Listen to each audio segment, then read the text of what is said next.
Lovebugs, welcome to yet another fabulous episode of The Rainbow Show. So on today's show, I will be getting phoned in from a very popular songwriter and recording artist named Lamont. We see what he's doing and talk about his brand new single, Skin.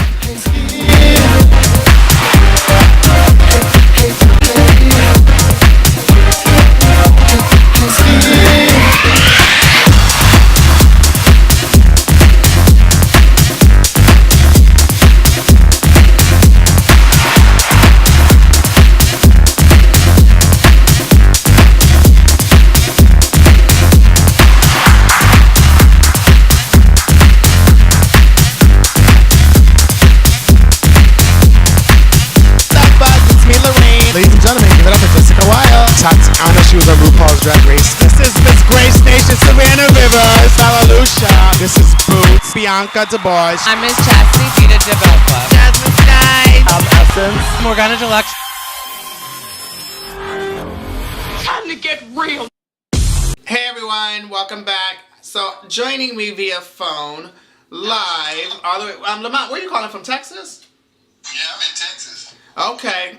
I got Lamont Wheat on the phone, recording artist, songwriter, all the way from Texas. What's going on down there in Texas? There's a lot of rain going on down here in Texas. Rain? That's not good. It's been raining like two or 3 weeks straight. Oh, wow. Okay. Is anybody building the ark? Someone should start. I know, that's right. So, all right. So let's talk about your music, the single Skin that I listened to, that I was rocking to. I was painting my makeup, honey. What inspired that? Yeah, Skin was a song that kind of came through 2012. I was actually taking a leadership class, and they wanted us to create a community project. And so I had been in communication with a manager who wanted me to listen to an artist that he had, and his artist was Faith Michaels. Okay. He was a drag artist, and at the time I wasn't interested, but when I started my community project, I really wanted to look at impacting the LGBT community and bringing folk together around a common cause. And, you know, being from the South, I was living in Los Angeles at the time, but being from the South here in Texas, I know that there's, you know, a great deal that needs to happen with race relations. So I really wanted to bring everyone together around a common goal. And so I thought of the concept Skin. And when I thought of that concept, I thought of Faith Michaels, and I knew that, you know, Faith was a drag performer, a recording artist as well.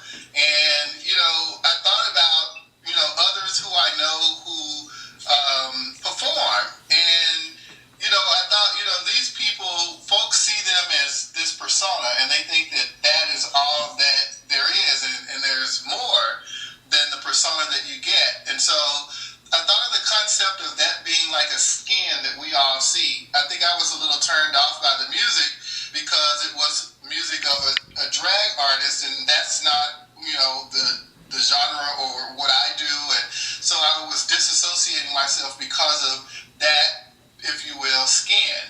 Mm-hmm. And so I thought it was a concept that we could actually work together to get a message out to people that, you know, there's power in numbers, and if we can get unity, acceptance, and love for ourselves, like, we can create so much together. So we I created the project Skin, and I called Faith up, and I asked, you know, if she would be interested in collaborating on a song for the project, and of course she was excited to do that, and we created Skin. Yeah, that's fabulous. I didn't know that was a drag queen. No shade. Is that like a full? Is it a drag queen or is she a tranny? No, it's a drag queen. He very talented. Yeah, he performs in Key West, and he is a drag pop recording artist. So he has, nice, you know, a couple songs out, and, you know, he's worked with some big producers and things. And okay, I'm gonna have to get her for the show next, honey. Yeah, just put his name in, or her name, Faith Michaels, in, and you should, videos and songs and all that should come album. So let's talk a little bit about you as a person, as a recording artist. So I heard in the conversation that we just had a little bit of it, I heard you said that that wasn't your area of music. What is your area of music as an artist? Yeah, I would say, first and foremost, I'm a soul singer. I love R&B, and I've also done some electronic house music. I have a single with Jennifer Hudson and Monto Blanco out of Britain called Everybody Needs Love. That was one of my first house tracks, but since then, I've done some other house music. The song that Faith and I did certainly has a house music theme. Yeah. And there's some others that I've done as well. But my core is soul, R&B. That's what I'm getting back to now. My current single, Anything, is soul R&B, although it has been remixed in Italy as, Chicago house or progressive house. The leading track is soul R&B, which is what I love. Okay. Are you from the church background? Well, I'm from the Bible Belt, so we were certainly impressed upon to be in service every Sunday. No, that's right. I discovered my gift or talent as a singer very early on, and so I did see that the church was certainly a place to harness those skills, and I took advantage of that. Okay, now, so who do you look up to in the industry? I've been asked that question many times. I guess I look up to people who have integrity. I look up to people that are creatively expressed without reason. Folk who inspire me in the industry are, those who create timeless songs and don't write to a trend. I just love creative expression. So there's many people in the industry. So Lamont, let me throw some names out and you tell me yay or nay. Okay. Fantasia Barrino. I wouldn't say so, no. Jill Scott. I like Jill Scott. Okay. Mariah Carey. Yes. Whitney Houston.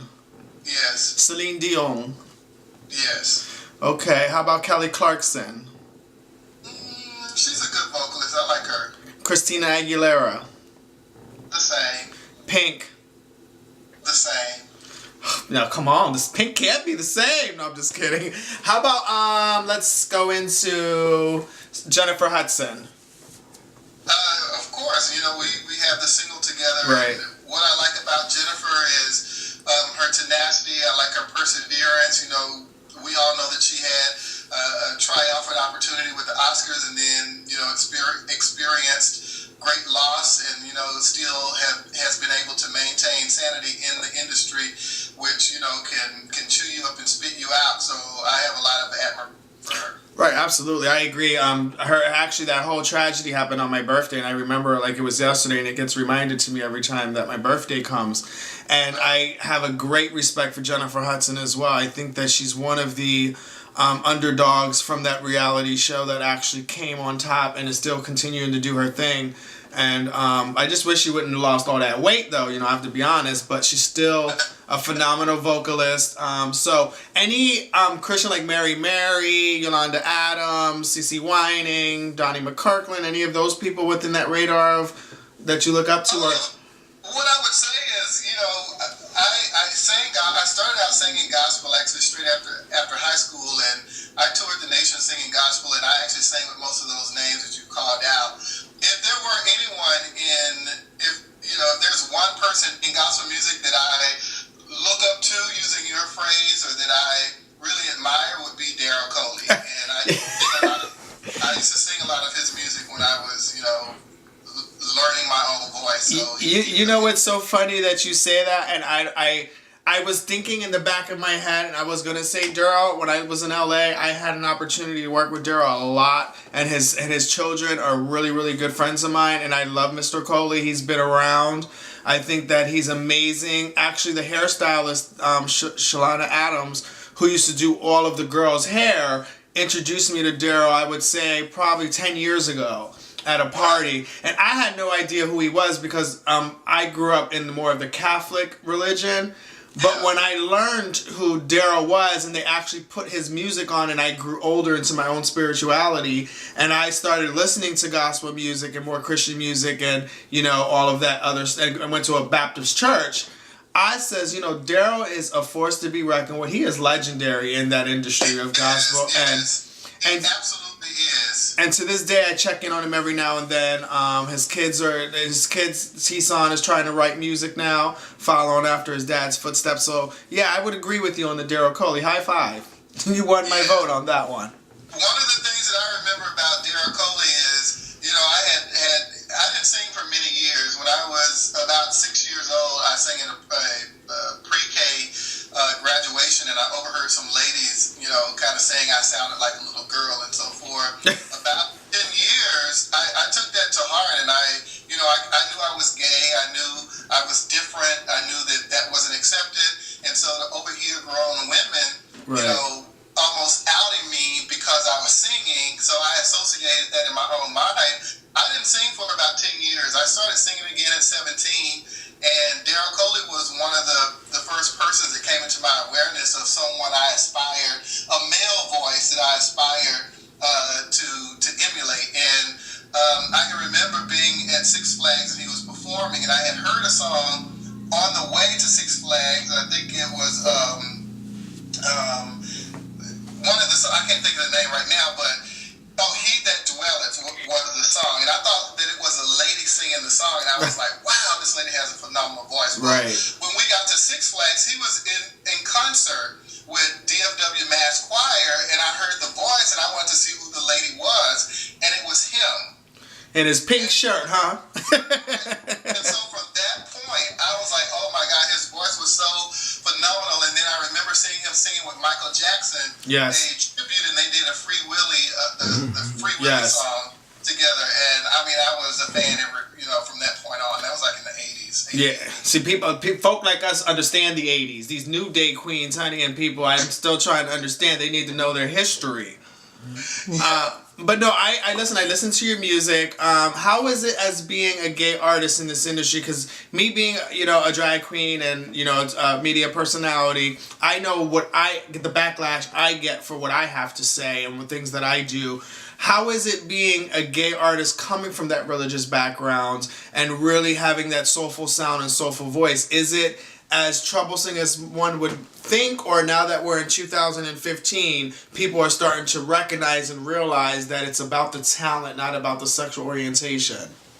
Well, the last statement that you made is absolutely true, but for me, I've never had an issue with who I am and my expression, and I am knowing that we create our own reality, so, you get out what you put in, and so if you put in persecution and self-loathing and doubt and fear, concern and worry, that's what's going to be reflected in your outward reality. So I know that, and so I don't operate in those frequencies. I actually create as I go, and people can like or not like what I create. Well, you know what? I commend you on that, because I wish a lot of folks would have that mentality, if you would, especially in the LGBT community, because I feel like a lot of times, often, we grow up in society and what society expects us to be.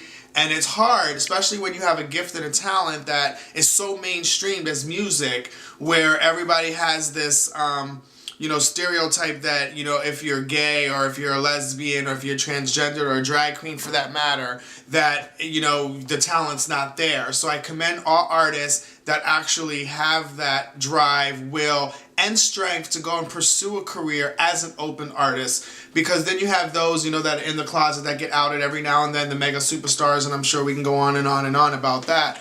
But I think that the artists that really, like you and some that I've interviewed in the past, that really focus on the talent and doing the passion and the art form, like you said, I really, really commend people like you.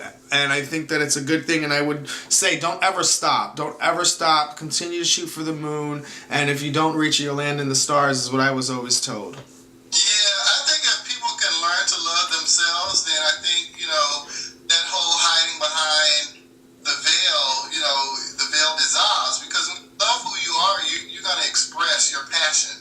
And that's what people are going to gravitate to.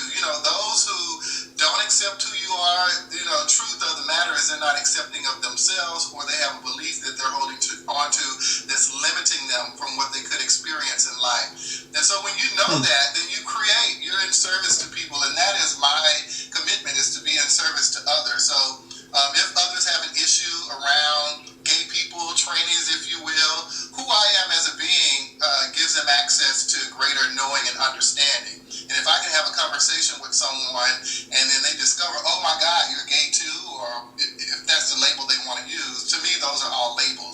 human Okay. beings, and we choose to express in our excitement and in our joy. And people want to label that and make it good, bad, right, wrong, or whatever. And they have free will choice to do that. But I don't let their labels define who I am, and I support others in that as well. And again, a big round of applause, because we need more folks like you. And I'm similar to the same way, is that I identify people for who they are. You know what I mean? Not for what we think they need to be. And it's all about being comfortable with who you are. And I think a lot of that comes with maturity and growing up. Some are stronger than others. I still know a lot of older individuals that are within my age group, and I'm no spring chicken, who are still uncomfortable with who they are, or they feel that they need to prove themselves to what society has sought out for it to be. And I feel that as soon as, like you said, we are comfortable with who we are, we stop existing and we live in life, we will learn to love and learn to live and learn to have fun. You know what I mean? And just really, really offer what it is that we're all here to do. We're all here to do something. Some are, go home sooner than others, which is unfortunate. But I think while we're here, we need to really focus on what it is that makes us happy, that's going to affect what's around us. Because, honey, these kids are killing themselves. These kids are online beating each other up over stupidity. I mean, I think the generation that is coming up now, because of social media and the way that I feel that society has made it. Like, I remember growing up, I'm not sure how old you are, but I grew up, like I said, in the 80s and 90s. We got our ass whooped if we was out of line. When I say out of line, that could just be not saying yes ma'am or no ma'am type of situation. And I feel like now, and I have a child who's 17, and I feel that the kids these days, you're not allowed to discipline. And then especially, that's the straight population. And then you have your LGBT youth that are struggling with not only being accepted at home by their siblings, then they got to go to school and get all of that bully, that goes on. I just feel like as soon as they understand that there's more resources and opportunity out there to help them, there'll be less gay suicides. And I think that people like you and I, who are put here to, like you said, just service. And I think that's the key word of today, guys, is just to service whatever you own or whatever craft you possess. Serve it to the people, pay it forward. Do you agree? Yeah, I would say the good news is that we are shifting into a space of greater awareness. I think technology is certainly one of my passions, and I have background in the field. And I've seen how technology has really empowered people to be more expressed in who they are, and for how you doing? Okay. And choose, whether they want to accept those expressions or reject those expressions. And so I think the good news is that with technology and with us being also connected through social media and technologies, I think the younger people don't have to drink the Kool-Aid of them being illegitimate or wrong, or a demon in them, or they're going to hell. Like, they don't have to drink that, because they now have access to options. Thank you. Other people who are living life as you and me and Ellen and so many others who got smacked with Bibles, honey, to take the demons out of us. I get it. So they have options to say, okay, am I going to believe what you believe, or am I going to hold and honor my own beliefs based on what I'm experiencing and what I'm seeing and what I'm hearing? So I think that's the good news. Right, and I agree, because again, before, like when I grew up, I remember beepers, cell phones getting introduced, computers. We was playing on those big old ugly things back in the day. And I am similar as a techie. So I agree. I think that we were so sheltered that we. First of all, media influences us. Television influenced 99% of the world. And I think now that it's being more accepted on television, with Empire and all these other, and I think every major show has one or two gay characters in it, from Will and Grace on up, that has opened the eyes to allow people to be who they want to be, because they see it. Before, we didn't see it. We just felt it, and we had to hide it, because we felt that it was incorrect. We felt that feeling wasn't supposed to be there. We didn't know what that feeling was. And I remember growing up and always having that feeling, and having to be coming from a strict Puerto Rican family of divine Catholics, and not wanting to disappoint my mom. My dad grew up in a family of 6 brothers. So now that I am who I am and sought to service as you would, I can care less what anybody thinks about me, to be quite honest. Like you said earlier, if they don't like me, oh well, keep it moving. You know what I mean? I'm still going to be me and do what I have to do. And I commend you. And I want to say that I have to kind of wrap this up because I got to move on to other things. But I have enjoyed this interview more so than most. To speak to somebody who actually gets it. You get it. You know what I mean? Not only do you get the craft, you get the cause, you get the passion, and yes, and I have a single on iTunes called "I've Got It," and it's available now for download.